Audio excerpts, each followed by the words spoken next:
Hi guys, welcome to study house. तो अभी recently finance ministry के द्वारा उसकी जो लेटेस्ट मंथली इकोनॉमिक रिव्यू की रिपोर्ट है उसको रिलीज़ किया गया, जिसमें ये बोला गया कि इंडियन इकोनॉमी जो है वो वी शेप्ड रिकवरी विटनेस कर रही है। हुआ कि ये था कि जो जीडीपी थी इंडिया की, वो अप्रैल से जून के क्वार्टर में उसमें 23.9 मतलब कि अप्रॉक्सीमेटली 24% का उसमें कॉन्ट्रैक्शन हुआ था, जो अब 7.5% हो गया है।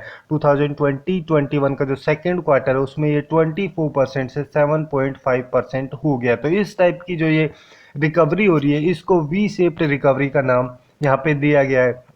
तो इसके अलावा और कौन कौन से टाइप की जो इकोनॉमिक रिकवरी होती है उन सब के बारे में पूरे डिटेल में हम जानेंगे।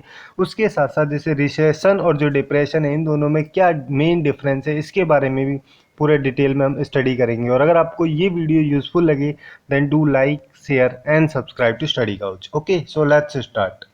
तो सबसे पहले हम रिसेशन से स्टार्ट करते हैं। रिसेशन जो कि एक मैक्रो इकोनॉमिक टर्म है, ठीक है, माइक्रो नहीं है, ये मैक्रो इकोनॉमिक टर्म है। इसका मतलब ये होता है कि कोई भी कंट्री की या फिर कोई भी इकोनॉमिक एक्टिविटीज़ होती हैं उन सब में काफ़ी लंबे पीरियड के लिए जब काफ़ी ज़्यादा कॉन्ट्रैक्शन, काफ़ी ज़्यादा गिरावट, काफ़ी ज़्यादा स्लो डाउन होता है, तो ऐसी सिचुएशन को हम रिसेशन के नाम से जानते हैं। इसमें बेसिकली जो भी इकोनॉमिक एक्टिविटीज़ होती हैं उन सब में काफ़ी ज़्यादा डिक्रीमेंट होता है, काफ़ी ज़्यादा उसमें डिक्लाइन होता है, कई सारे मंथ्स के लिए, कई मंथ्स के लिए ये चलता रहता है। इसको रिसेशन के नाम से जाना जाता है। और इसको हम देख भी सकते हैं, जैसे कि जीडीपी, जिसको कि ग्रॉस डोमेस्टिक प्रोडक्ट बोलते हैं, उसमें भी काफ़ी ज़्यादा डिक्रीमेंट होता है। रियल इनकम जो होती है उनमें भी डिक्रीमेंट होता है। एम्प्लॉयमेंट, जॉब लॉसेस वगैरह की सिचुएशन क्रिएट होती है। और इंडस्ट्रियल प्रोडक्शन जो होता है वो भी काफ़ी कम हो जाता है। उसके साथ साथ जो होलसेल रिटेल सेल्स जो होती हैं उन सब में भी काफ़ी गिरावट आती है। तो इस टाइप की जो सिचुएशन होती है उसको रिसेशन के नाम से जाना जाता है। और वहीं पे अगर हम डिप्रेशन की बात करें तो जो डिप्रेशन है वो काफ़ी, मतलब कि इसको हम ऐसे समझ सकते हैं कि जो रिसेशन है उसका काफ़ी बड़ा और भयंकर वर्जन जो है वो डिप्रेशन है। डिप्रेशन में होता क्या है कि जैसे मान लो कोई भी इकोनॉमिक ग्रोथ जो होती है उसमें काफ़ी ज़्यादा स्लो डाउन, रिसेशन में तो कुछ पीरियड के लिए, कुछ मंथ्स के लिए होता है, बट जो डिप्रेशन है उसमें कम से कम 12 मंथ्स के लिए या फिर उससे ज़्यादा लंबे पीरियड के लिए भी जब रिसेशन होता है तो उसको डिप्रेशन में काउंट किया जाता है, जिसमें जीडीपी जो है उसमें फॉल या फिर जो कॉन्ट्रैक्शन वो है 10% से ज़्यादा होना चाहिए। तो ऐसी सिचुएशन को हम डिप्रेशन के नाम से जानते हैं। एग्जाम्पल के तौर पे हम देख सकते हैं जो यूएसए है वहाँ पे ग्रेट डिप्रेशन हुआ था 1929 में, 1929 में, जो कि 1940 के स्टार्टिंग तक चला था। तो इस टाइप की जो सिचुएशंस होती हैं उनको डिप्रेशन का नाम दिया जाता है। अब यहाँ पे इंडियन इकोनॉमी या फिर कोई भी इकोनॉमी जो होती है उसको रिकवर करने के लिए कई सारी शेप्स के हिसाब से उसको डिफाइन किया जाता है कि किस टाइप की वहाँ पे रिकवरी हो रही है। इसमें जो शेप्स होती हैं वो जनरली ग्राफ जो होता है जीडीपी वर्सेस टाइम का ग्राफ होता है, उस बेसिस पे ही जो ग्राफ वहाँ पे बनता है उसके बेसिस पे ही इन रिकवरीज को डिफाइन किया जाता है।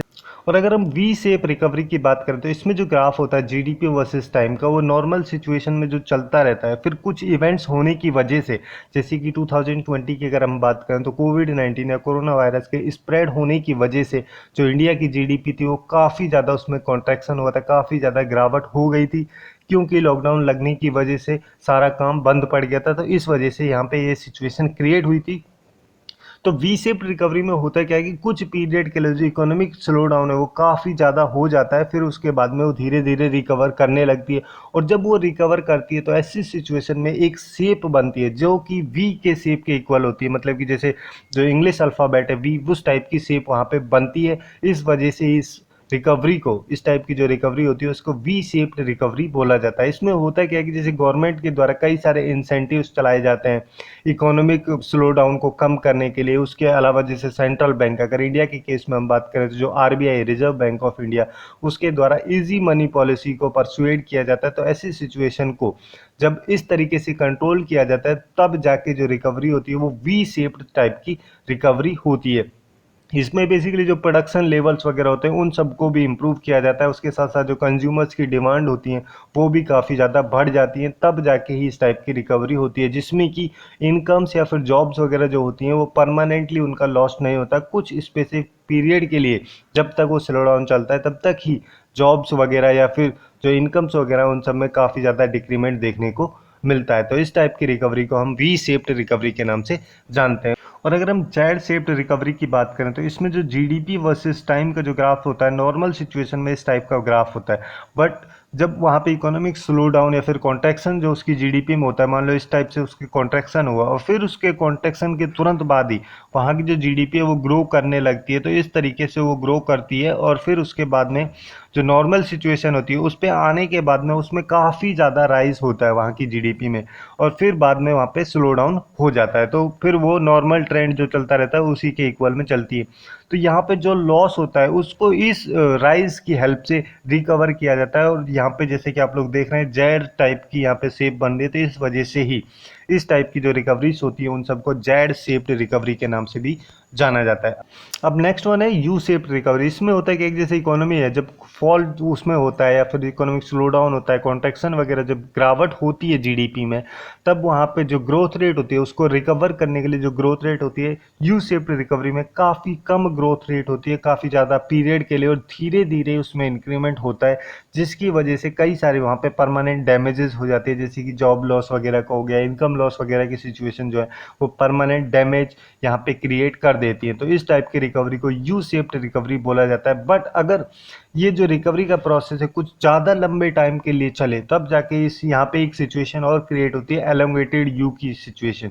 एलोंगेटेड यू टाइप की वहाँ पे एक शेप बनती है, इस वजह से इसको एलोंगेटेड यू शेप्ड रिकवरी के नाम से भी जाना जाता है। अब नेक्स्ट वन है डब्ल्यू शेप रिकवरी। डब्ल्यू जैसे कि दो वीज को अगर हम ऐड कर दें तो डब्ल्यू बनता है, तो इस टाइप की सिचुएशन को हम ऐसे समझ सकते हैं कि जो डब्ल्यू शेप रिकवरी होती है वो पहले वी शेप्ड रिकवरी होने की वहाँ पे पॉसिबिलिटीज काफ़ी ज़्यादा होती है, बट जब वी शेप्ड रिकवरी में वापस से गिरावट हो जाती है तब जाके जो डब्ल्यू शेप की रिकवरी है उस टाइप की सिचुएशन वहाँ पे क्रिएट होती है। तो मतलब कि जैसे किसी भी कंट्री की इकोनॉमी जब उसमें कॉन्ट्रैक्शन होता है, गिरावट होती है, तो उसके कुछ पीरियड के बाद में वापस से वहाँ पे राइज होना स्टार्ट हो जाता है, वहाँ की जीडीपी जो है ग्रो करने लग जाती है। तो जब नॉर्मल सिचुएशन पे वो आना ही स्टार्ट होती है, तो ऐसी सिचुएशन में वो नॉर्मल कंडीशन में आने से जस्ट पहले ही उसकी जो रिकवरी है वापस से वहाँ पे स्लो डाउन हो जाता है, वापस से वहाँ पे कॉन्ट्रैक्शन हो जाता है, और उसके बाद में फिर वापस से वहाँ पे राइज होता है। तो इस तरीके से वहाँ पे डब्ल्यू टाइप की जो सिचुएशन है, डब्ल्यू शेप की जो रिकवरी है उसकी शेप वहाँ पे बन पाती है, इस वजह से इसको डब्ल्यू शेप रिकवरी के नाम से जाना है।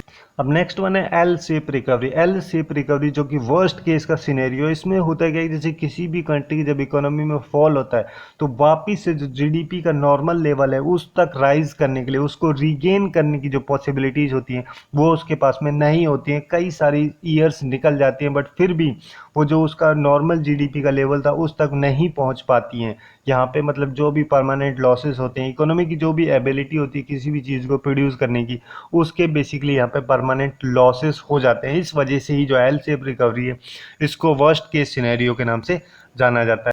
अब नेक्स्ट वन है जे शेप्ड रिकवरी। जे शेप्ड रिकवरी जो कि काफ़ी अनरियलिस्टिक सिनेरियो इसको माना जाता है, क्योंकि इसमें जो ग्रोथ होती है किसी भी जीडीपी के फॉल होने के बाद में उसकी जो ग्रोथ है वो काफ़ी शार्पली राइज करती है, काफ़ी क्विकली और शार्पली राइज करती है, और फिर उसमें जो नॉर्मल उसकी सिचुएशन थी, जो नॉर्मल उसका जीडीपी का लेवल था उससे काफ़ी ज़्यादा हाई तक, काफ़ी ज़्यादा राइज, उसमें काफ़ी ज़्यादा इंक्रीमेंट होता है, जो कि काफ़ी अनरियलिस्टिक टाइप का सिनेरियो वहाँ पे इसको देखा जाता है। तो यही थे कुछ इंपॉर्टेंट ऑल इकोनॉमिक रिकवरीज के जो शेप्स वगैरह, या फिर उसके अलावा जैसे कि हमने बात की रिसेशन और डिप्रेशन क्या चीज़ है उन सब के बारे में। सो आज के लिए बस इतना ही। Hopefully you guys find it useful, and if you find it useful then do like share and subscribe to study couch.